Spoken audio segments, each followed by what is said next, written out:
अपने घर से ही शुरू करें पंच परिवर्तन।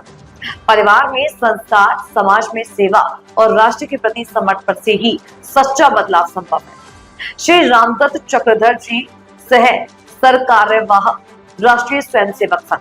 पहला जो है हम सबको करना है, अपने घर से प्रारंभ करना है, वो है कुटुंब प्रबोधन। परिवार का प्रबोधन करना। हम सब अपना परिवार संयुक्त परिवार हुआ करता था, आज भी है, बहुत से हैं। भारत का वैशिष्ट्य था ये संयुक्त परिवार की व्यवस्था। घर में दादा दादी चाचा चाची सब मिलकर के रहते थे।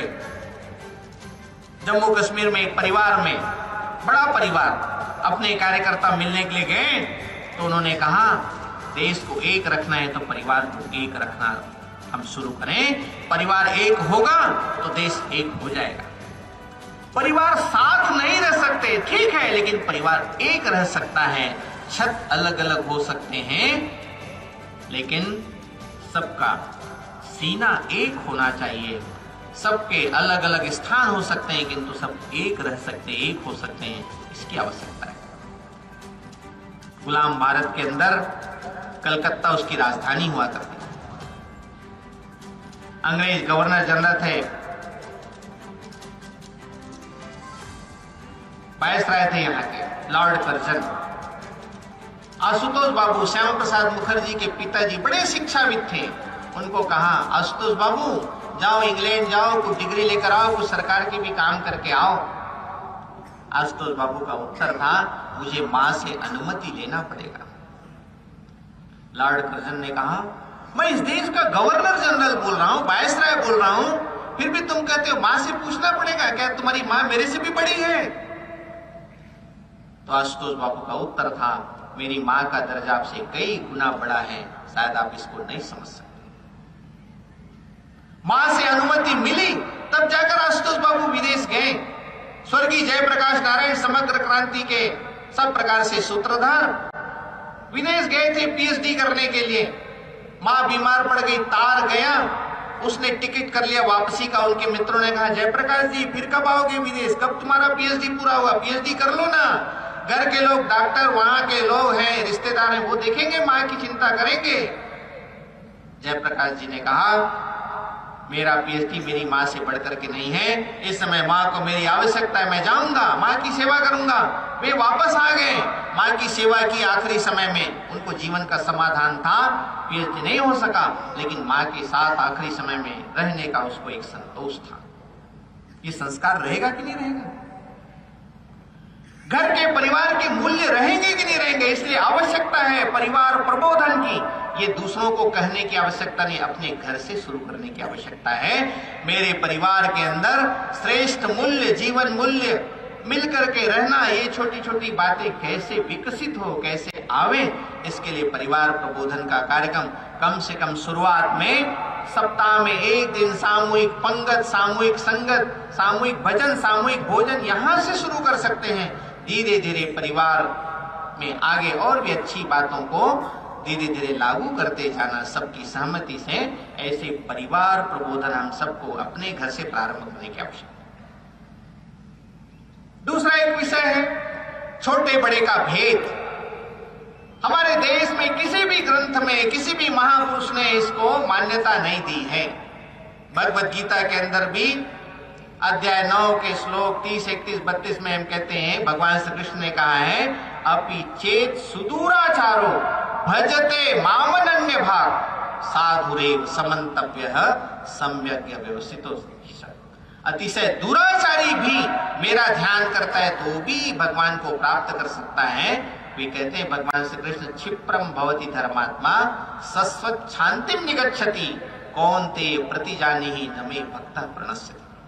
शीघ्र मुझको प्राप्त हो जाता है। तो अपने यहाँ शास्त्रों में कहीं पर भी इसका मंडन नहीं है, लेकिन कालांतर में हमारे अंदर ये कमियां आई, विकृति आई। अब उसका रोना रोने से फायदा नहीं।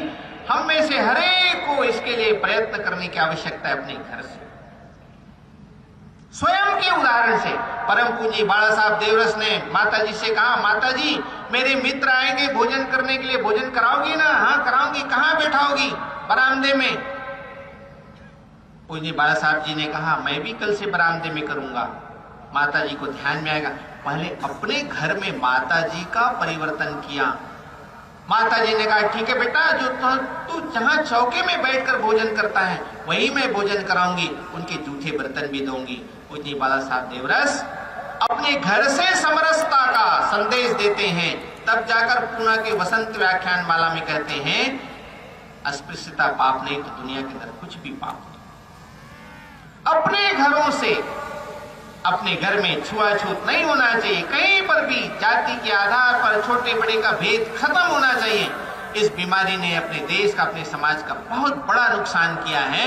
आज हमको अपने घर से इसको प्रारंभ करने की आवश्यकता है। मेरा घर समरस घर बनेगा, मेरे घर में किसी भी प्रकार छोटे बड़े छुआछूत का भेदभाव नहीं होगा। इसका हमको अपने जीवन में उदाहरण के तौर पर, आचरण के तौर पर करके बताने की आवश्यकता है। तीसरा विषय पर्यावरण का है। हम 9 दिन नवरात्रि का कालखंड रहता है, भोजन के अभाव में रह जाते हैं। अपने देश के प्रधानमंत्री भी 9 दिन उपवास करते हैं, लाखों लोग रहते हैं। कुछ लोग पानी के बिना भी कुछ दिन रह सकते हैं, लेकिन ऑक्सीजन के बिना संभव नहीं। कोरोना के सेकंड वेव में हम लोगों ने अनुभव किया होगा, अपने रिश्तेदार लाखों लाख बंधु, अपने संगठन के भी हमको खोना पड़ा है ऑक्सीजन के अभाव में। ऑक्सीजन हम तो तैयार नहीं करते। ऑक्सीजन तो देते हैं पेड़ पौधे वनस्पति जगत देते हैं, हम तो कार्बन डाइऑक्साइड छोड़ते हैं। उसको जीवन उपयोगी बनाकर हमारे लिए सब प्रकार से अनुकूल बना करके पेड़ पौधे हमको ऑक्सीजन देते हैं। तो प्रकृति के अंदर हरियाली बढ़ाना, पेड़ पौधे की संख्या बढ़ाना, पानी का अनावश्यक अपव्यय रोकना, ऊर्जा बचाना, ऐसे पर्यावरण के बहुत सारे डायमेंशन हैं। लेकिन पानी है, सिंगल यूज पॉलीथीन है और पेड़ है, ऐसे 3 विषय के बारे में हमको अपने घर से प्रारंभ करना है। हम जिस कैंपस में, उस कैंपस को हरा भरा कैसे कर सकते हैं? हम किसी के यहाँ काम करने जाते हैं, वहां भी हरियाली कैसे बढ़ा सकते हैं? अपने घर से लेकर कैंपस तक सब जगह हरियाली बढ़नी चाहिए। इसके बारे में हमको कुछ प्रयास करने की आवश्यकता है। चौथा विषय है स्व का भाव, स्व का जागरण, स्व की चेतना को जगाना। स्व यानी केवल विदेशी वस्तु का बहिष्कार करना यहीं तक सीमित नहीं है, तो स्व ये बहुत बड़ा विषय है। अपनी भाषा, अपना खान पान, अपनी संस्कृति, अपने एंसेस्टर्स, रहन सहन, ये सब स्व के भाव को सुरक्षित रखने का काम हमको अपने से करना पड़ेगा। हम हस्ताक्षर करते हैं, मातृभाषा में कर सकते हैं ना। निमंत्रण पत्र भेजते हैं, हम मातृभाषा में निमंत्रण पत्र भेज सकते हैं ना। हम अपने घरों के सामने फलक लगाते हैं, फलक मातृभाषा में लिख सकते हैं ना। ऐसी कई बातें पहल करने की आवश्यकता है। आचार्य रघुवीर विदेशों का भ्रमण करके जब अपने देश में आए तो दिल्ली के क्लब ने उसका अभिनंदन कार्यक्रम रखा।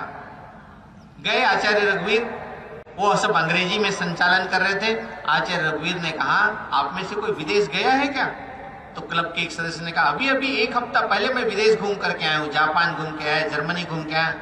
वहां क्या अंग्रेजी में बोलते हैं कि किस भाषा में बोलते हैं? उन्होंने कहा नहीं जी, जर्मनी में तो जर्मन भाषा में और जापान में जापानी से बोलना। आप क्यों अंग्रेजी में बोलते हो? मेरा कहने का मतलब अंग्रेजी से विरोध नहीं, किंतु अपनी भाषा का, अपने स्व का गौरव, अपने स्व का अभिमान अपने जीवन में चाहिए। ये है स्व। इसके प्रति सजगता, इसके प्रति जागरूकता, इसके प्रति अपने जीवन में आचरण बढ़ना चाहिए। और 5वां विषय है वो है नागरिक कर्तव्य है। एक नागरिक के नाते देशभक्ति के प्रकटीकरण का सबसे प्रभावी और सरल माध्यम जो है वो है नागरिक शिष्टाचार, नागरिक कर्तव्य। हम एक नागरिक के नाते हमारी भी कोई जिम्मेदारी है, ड्यूटीज है, हमारे कोई कर्तव्य हैं। राष्ट्रीय प्रतीकों का सम्मान करना है, जो नियम है संविधान सम्मत उसको पालन करना है। ऐसी कई बातें हैं जिसको हमको पालन करना चाहिए। पंडित दीनदयाल जी उपाध्याय हम सब जानते हैं, उनका जीवन बहुत साफ सुथरा, सादगीपूर्ण उनका जीवन। यात्रा करते थे रेलगाड़ी में, एक ट्रांजिस्टर रखा करते थे समाचार सुनने के लिए। रेलगाड़ी में यात्रा करते करते समाचार का समय हो गया तो अपने सहयात्री को कहा आपके पास ट्रांजिस्टर है क्या? बोले हाँ है। आप समाचार का समय हो गया, ट्रांजिस्टर चालू कर सकते हैं क्या? तो सहयात्री ने कहा आपके पास भी तो रेडियो है, आप क्यों चालू नहीं कर सकते? उन्होंने कहा मेरे पास रेडियो तो है लेकिन मैं चालू नहीं कर सकता। सहयात्री ने कहा क्या बैटरी खत्म हो गई है या रेडियो खराब हो गया है? नहीं, रेडियो भी ठीक है, बैटरी भी ठीक है, फिर क्यों चालू नहीं कर सकते? दीनदयाल जी का उत्तर था मेरे पास रेडियो है, बैटरी है, किंतु उसका नवीनीकरण नहीं हुआ है। उस समय लाइसेंस को नवीनीकरण कराना पड़ता था पोस्ट ऑफिस से। वो रेडियो तब उसका उपयोग कर सकते थे, उपयोग कर लेते तो कोई देखने वाला भी नहीं था। किंतु पंडित दीनदयाल जी उपाध्याय ने कहा यात्रा के दौरान नवीनीकरण का समय खत्म हो गया है और मैं यात्रा में हूं, जब तक इसका नवीनीकरण लाइसेंस को नया नहीं बना लूंगा तब तक कि मैं इसका उपयोग करने के लिए अधिकृत नहीं। यहां तक के नियमों के पालन के बारे में अपना स्वभाव बनना, नागरिक शिष्टाचार यह विषय है। हम सबको छोटी छोटी बातों का ध्यान रखना, स्वच्छता से लेकर सब प्रकार की बातें, ये सब उसी के अंतर्गत है। ऐसे 5 बातें जो है आने वाले संघ के 100 वर्ष में हम में से हर एक को जो करना है, हर एक नागरिक को, हर स्वयंसेवक को करना है। परिवार, अपने घर में परिवार प्रबोधन, अपने घर से सामाजिक समरसता, अपने घर से पर्यावरण के संबंध में प्रयास, अपने घर से स्व के भाव, उसके बारे में आचरण व्यवहार बढ़े। अपने घर से ही नागरिक शिष्टाचार का प्रयोग प्रारंभ हो। समाज में तो होना ही चाहिए लेकिन अपने घर से भी प्रारंभ हो। ऐसी 5 बातों को हम सब ध्यान में रखकर आगे बढ़ेंगे तो सामाजिक परिवर्तन की दृष्टि से हम केवल उपदेश करता नहीं तो हम उसको जीवन में उतार कर बताने वाले ऐसे बनेंगे। अगर आपको ये वीडियो पसंद आई हो तो इसे लाइक करें, शेयर करें, कमेंट करें। धन्यवाद।